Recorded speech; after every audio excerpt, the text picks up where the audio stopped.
What's up, my brothers? I asked a million men this question, married men only. A lot of men today seek marriage as a goal. What makes your marriage or relationship the sweet spot for you? I have a lot of guys asking me about the secret sauce to a good long-term relationship / marriage. So I polled my audience between all the socials. I've got a very large following, and this is a compiled stack of everything that came back. And I've got a few notes here that I want to sort of drill down that really popped out, almost like a word cloud, if you will. But before I get into my notes, I'm just going to read you a few of the responses that I got from guys answering that question. Some of them are longer, some of them are shorter. Bear with me, this is worth watching the entire video.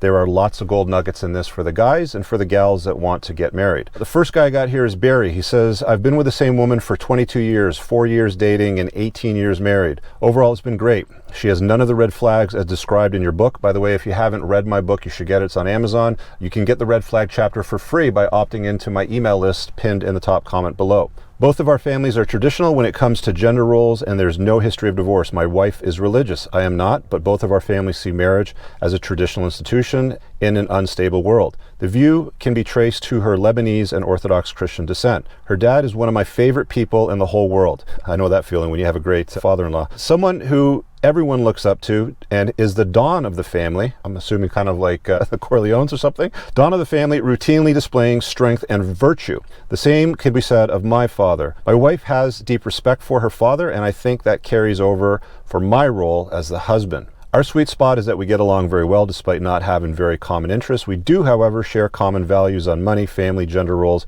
and politics. I've never lost respect or trust for my wife, and she has never disrespected me. Additionally, she follows my lead. Let's go to the next comment. Alex here says her body count is me. So she was a virgin when they got married. She's feminine. She's a good mother to my children, humble and God-fearing. A pretty smile and face helps too. Next guy is Robin, and he says, my wife is a traditional Christian wife. We both understand our roles in marriage. She married me when I had nothing, and I was looking after my handicapped sister. We are still together after nearly 20 years, 2 kids, and many beautiful memories. You're starting to see a pattern develop here, which I'm going to break down in a moment. Chris here says, she listens to my instructions, always asks me about various things, what I want, whether it's buying something or going out, fixing things, etc. She isn't afraid to get her hands dirty and do outdoor work. She loves being physical with me.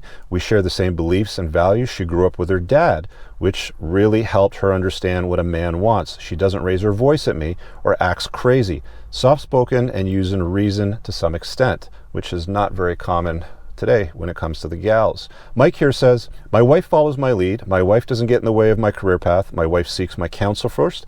My wife knows appearance matters. My wife is fit with a six-pack. My wife doesn't bring negativity home. My wife is appreciative. My wife didn't bring baggage like debt. I make the decisions. She brings me caffeine upon waking up, preps my meals and food based on the calories I need daily. My wife takes care of our home. My wife knows that I won't tolerate any BS attitudes. Sometimes I wake up thinking maybe I'm dead and it's all a dream. This sounds like the dream that most guys seek. Unfortunately, very few guys actually are able to achieve this in reality. This guy here, Kevin, says, married to an amazing wife for 14 years and counting. Before her, I dated single moms, broken women, etc. I was exhausted and driven crazy. I was also in the military at the time. When I got out in 2009, I not only left the military, but also decided to have zero tolerance policy for bad behavior. I met a younger woman who was optimistic, positive, friendly, and just a great person, and effing hot, he says. To this day, we are each other's peace and we work out great. I know what it's like to want peace in a long-term relationships. The absence of peace in it is very uncomfortable. It's very difficult to live through. Armin here says, been married for 8 years. We have 2 kids. My way or the highway. Can't expect a woman to respect you if you do not respect yourself and set boundaries. If you don't like certain stuff, say so. Even the nicest woman will take advantage of you if you let her.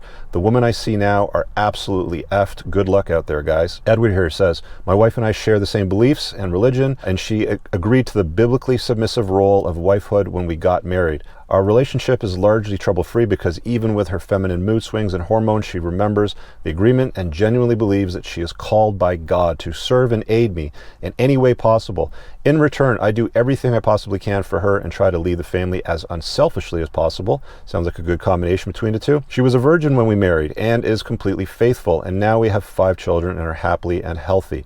She minds her diet and her weight and strives to do what she believes is right. She doesn't try to usurp authority or take over. Well, there you have it, guys. I'm going to hit the road here and go through a few of the notes that I have because they're very, very relevant to some of those talking points. Like I said, I had hundreds and hundreds and hundreds of responses on Twitter, on my YouTube community tab. If you're new to the channel, make sure you subscribe, because I like to ask my audience questions like this and engage with them to get feedback for content. I always find it's very, very interesting, because guys still to this day seem to routinely seek a marriage as the optimal, the relationship goal, the sweet spot, if you will. And it's a very dangerous place for guys to be today. I mean, I mentioned my book earlier, and there's a chapter in my book that talks about why smart men are not getting married today. And it's not that I'm opposed to marriage or I don't want guys to get married. It's just, it's not a very good idea for a whole bunch of reasons. I can make another video on that again. There's probably something on my playlist. But in this one, I wanted to talk more specifically about why the sweet spot exists, right? Because it's like this elusive unicorn for a lot of guys. They all want this like perfect relationship, where she respects him, values him, wants to be intimate with him on a very frequent basis. All of that good stuff, that like a Disney-esque sort of story that we've all been told. Okay, so the first one was shared beliefs in life, politics, child rearing, how you're going to raise your kids, whether they're homeschooled, what kind of school they're going to go into. But you'll notice that one of the things that popped up commonly in the top comments, and this wasn't just in the top comments, by the way, I just went through the top comments. There was many more. I'll put a link below in the description if you want to read them all on the community tab, so you can go there directly.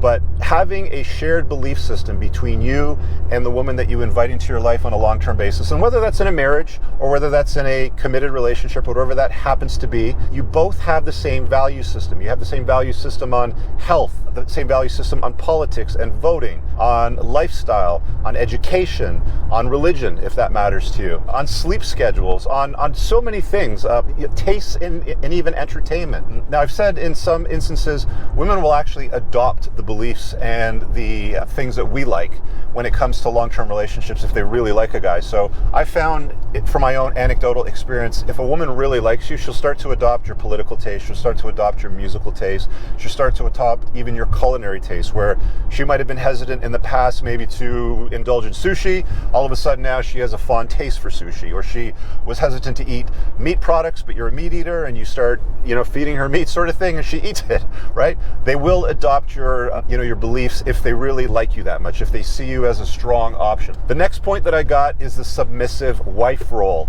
Wow, I'm glad this came up, because I've been saying this for years, and I think that there has to be positions that we play in a long-term relationship. A buddy of mine, he always says, the reason why my marriage has worked out is because we have blue jobs and pink jobs. I do the blue jobs, I do the barbecuing, I clear the snow in the driveway. If there's something that's got to be checked on the car, I look after it. She does the pink job. She takes care of the meal prep. She takes care of cleaning the kitchen, packing the kids' lunches, stuff like that. You see what I'm saying? You subscribe to the traditional, conventional sort of roles that we have historically throughout, generations, essentially. I think that we're doing a complete disservice today when we're encouraging, men to become more feminine and women to become more masculine, and there's this like blurred line of, there's no real consistency or clarity about who does what and when things are sort of done. So one of the things that popped up, which I found was interesting, is conventional sort of like submissive, he's the guy, she's the gal, he does the guy stuff, she does the gal stuff. It makes sense, right?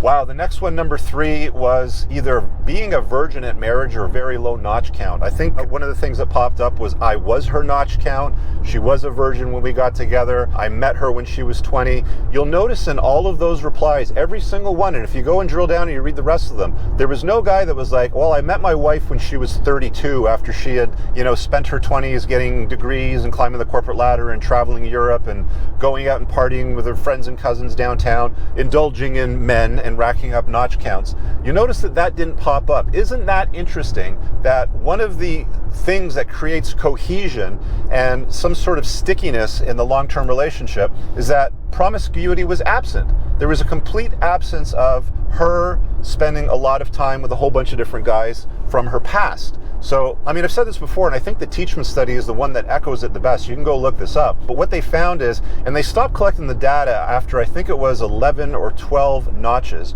but essentially a virgin or a virgin bride or a woman with one notch, a very low notch count, let's call it, has a very, very high chance of being happy in a long-term relationship and sticking to the marriage. I believe the number is something like somewhere between 80 and 86%. So incredibly high. They stopped collecting the data again around 11 or 12, but where it really went south, where it really started to go downhill, was after about 6, I believe. And what ended up happening was it started to show that if a woman had shared her body, and again, we're talking less than 10 guys here. That's an incredibly low number. I think you're lucky today if you're dealing with a woman in her 20s or even 30s that has a notch count lower than 10. You'd be very lucky if you found that, but it just doesn't exist. So when it came down to a promiscuity number, the numbers went south after about 5 or 6. They didn't get much worse after that. They did get worse, but around 30 to 33% chance of happiness in a marriage, in a long-term relationship, which is an incredibly bad statistic. Going from 80-something% down to 30%,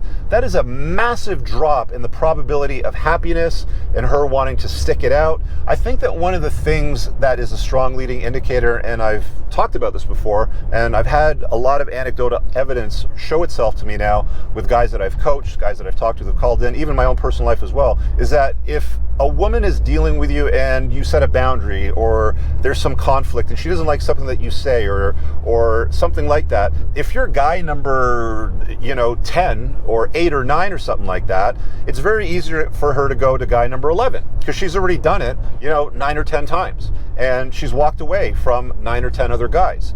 So what would stop her from walking away from you and to going to the next guy and the next guy and the next guy? And I think that is reflected very, very clearly in a lot of the comments and the feedback that we got from the guys that are reporting back saying, my marriage is my sweet spot for these reasons. And one of them was a lack of promiscuous behavior in her past. Okay, the next one, number 4, was respecting him, his boundaries, and her father. I've said in my book, one of the red flags, in fact, the first red flag that I put in the book was having daddy issues. And one of the things that I've even noticed personally to myself is if a woman doesn't respect her father's boundaries and adhere to them, what makes you think you're going to get her to adhere to yours and be a complement to your life and help you build a family and children and a household, and there's respect? Disrespect is one of the key leading indicators to the end of a relationship. It's been said that contempt is the clock that ticks down to the end of a relationship.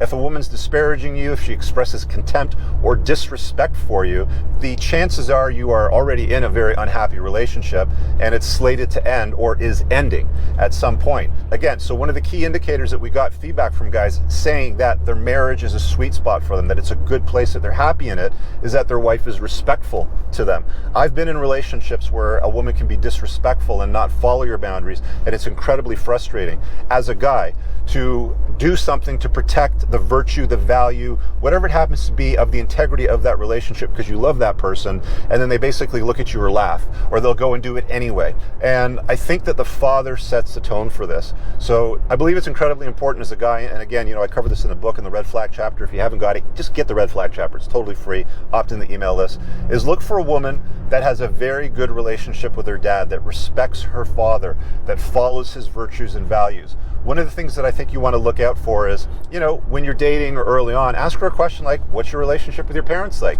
Cool, she starts talking. If she doesn't talk about her dad or leaves it out, oh, you didn't mention anything about your dad. Did you guys get along good when you were growing up? And just shut up and listen and let her talk to you. And then start probing. Ask leading questions that sort of get to the point. I mean, if she starts saying something like, he was there, but he was a piece of furniture, he didn't really engage with me, or, maybe the mom pushed him out of the household, well, that's not the dad's fault. There's all kinds of, intricacies that can happen. Or if you hear some story like, well, there was a period of time when I was in a certain age range where I was dating guys that my dad didn't approve of and we didn't talk or something like that, that's a problem. Again, like I said earlier, if she's not going to respect her father, what makes you think that she's going to respect your boundaries? All right, number 5, zero tolerance for bad behavior was another common one that would have come up in the word cloud. Tolerance for bad behavior. Disrespect is kind of tied into that. Hissy fits I would throw into bad behavior. A lot of the times I've seen like these Reddit posts or something on social media where a woman will write something. She's like, my husband makes $250,000 a year, and we've got a nice house and I take care of the kids, and he goes to work, he brings home the bacon and I cook it up, but he's got me in a financially abusive relationship because he's setting a boundary. I'm in a financially abusive relationship is a sort of narrative that like comes off of it. So the bad behavior part comes into the hissy fits. Women will throw hissy fits when they don't get their way. And it's no different than a child. I remember a few times when my kid didn't get her way when she was a small child, they just slam themselves on the floor and start kicking and screaming with their, their hands and their legs and crying, because they don't have any emotional maturity to deal with, the denial or the rejection of requests or things that they want. So they just have a complete spaz and a meltdown. In an adult woman, I've seen them do anything from, you might have a temporary breakup and you say no, and then they sort of run off, and then one of their immediate responses, they'll go off and they'll bang another guy, sort of thing. Or they'll go and do something that you explicitly said would be a bottom line. You draw a line in the sand, you basically say, hey, this is my bottom line. If you cross it, then I'm going to know that you don't want to be with me. She knows what the bottom line is, and as a result of her not respecting your boundaries and going beyond them, throws a little bit of a hissy fit. It's not good for the relationship. It's not a good look. It's another sign of disrespect. It's one of the cardinal sins, I believe, if a woman wants to keep a guy around a long term and they have a strong, everlasting connection, well into, some of these guys were talking 20, 22 years, stuff like that. That's a long time. All right, number 6, that was younger. That was another word that popped up quite a few times. There was no guy in that list that said, I married an older woman. There was no guy in that list that said, we were the same age when we met. Most of them, as I read it, it sounded like they had met women that were younger than them, that they were more senior and they were more junior. I've said this before, I find that the sweet spot when it comes to a longer term relationship with a woman is probably around something like 7 to 15 years difference, meaning they're about 7 to 15 years younger than you. If you're 25 or 30, or for example, 7 to 15 years doesn't make sense, but if you're a more seasoned guy closer to my age, 7 to 15 years might make better sense for you. So just understand that that's just one of the things that pops up. Again, it's anecdotal evidence. It's just something that we're looking at. You can go read the rest of the comments and the responses there to get some more ideas. You guys should definitely chop it up in the comments below this video and let me know what your personal experience has been. All right, the next one, number 7, I think it was staying fit and feminine. Isn't that interesting? For a guy to be happy in a long-term relationship, he wants to be attracted to the woman. He wants to look at her, and I know that I'll do this if I'm in an LTR, is I want to look at her and think years down the road, oh yeah, she's, she's hot, I got it, and she does the same thing for you, of course, right? I mean, I do my best to stay fit, obviously, I'm in pretty good shape for my age, but most women and most couples today that you'll see out in public are just not in the best shape. They just don't take care of themselves, or they let themselves go, or they'll tell themselves some story about, baby weight, or I don't have time to go to the gym or exercise, or something to do with hormones. A lot of that is it's just coping, okay? It's just cope. It's just, you're trying to complicate your life and justify why you do it, and it's not going to work. You can lie to yourself. You can try to make it, the reason why you're overweight or you're not that attractive or masculine or feminine. We see, again, I mentioned earlier, we see this trend today where we see men being feminized, soft, they call them the soy boys or the beta male sort of thing. They're very agreeable. They're weak. They don't have strong bone structure. They don't look like the kind of guy that could throw hands if the shit hit the fan, if you know what I mean. And then women on the other side of the equation are more masculine, and they're kind of forced to be because, nature hates a vacuum. And if there's a lack of masculinity, then that forces women to take on the role. That's why you see so many women today saying, I'd love to be married or I'd love to be a guy, but I can't find anybody. And I've had to go get a job and take care of myself and buy the house and the Tesla and decorate it and sort of thing. And they essentially masculinize themselves. So one of the things that was common that kept popping up is that the men are masculine, the women are feminine. The men stay healthy, they're eating the right meals, they do the meal prep, and the women stay feminine and attractive. That's just the way that it works. I mean, that just seems to be one of the little pieces of glue that holds these relationships together. And the last and final one seems to be staying power. They'd stay together for a long period of time. They met when they had nothing. Isn't that a beautiful thing? They meet young, they haven't been promiscuous, continue to stay together, and they build their lives together, and they start from nothing. One of the things that popped up often in a lot of those comments was, she met me when I had nothing, through thick and thin, when I was broke ass and looking after my disabled sister, or some soundbite like that, and we built something together. So there you have it, guys. Those were the things that popped up most often that I believe that you should contemplate if you want marriage to be a sweet spot or even a long-term relationship. Because let's be honest, marriage may not be for you. You may live in a place like Canada, where I live, where I discourage people from inviting the state into your household, but you may want a long-term relationship. And at the end of the day, it's not that much different. I mean, the only difference is with a marriage, you have a ceremony, it's usually church-related, you invite the government into your life, you sign a contract, and you live together and you exchange rings, and sometimes you have children, or you should have children. at the very least. But bottom line is, if you're going to invite a gal into your life on a long-term basis, I think it's incredibly important to contemplate a lot of these points that became obvious sweet spots in the comment threads and integrate them into your life, into your dating life. If you're vetting for wife stock because you want to have children, they look very, very important. Some of these were a little bit of a surprise to me, if I'm being honest, but not earth-shattering for me, if I can put it that way. And ladies, there's some lessons in there too as well. Don't run around. If you want to find a husband, if you want to have a good long-term relationship, do it when you're young. Don't be promiscuous. Find a strong masculine man. Be a feminine woman. Make sure you have a good relationship with your father. A lot of those things seem to matter for the ladies too as well. So I hope this video helps you guys. Certainly leave some comments below to chop it up amongst yourselves and let me know what your thoughts are. Pinned in the top comment, there's a bunch of useful links. Check out the School of Unplugging. I put something together for you which includes over 40 hours of private classroom lessons that I've never published anywhere else in the world, that include secrets to making wealth, the paths that you should choose, self-care, health, vetting women for mother stock, managing frame over the long-term basis, raising unplugged kids, money, LinkedIn resumes, a whole bunch of stuff. You won't find this anywhere else in the world for a very affordable monthly fee. Go check out that link for the School of Unplugging. See you guys in the next video. Peace. I don't ever slow up, no I don't take shit. I got no love for the fakeness. If you wanna play tough and wanna hate this, I'll always show up.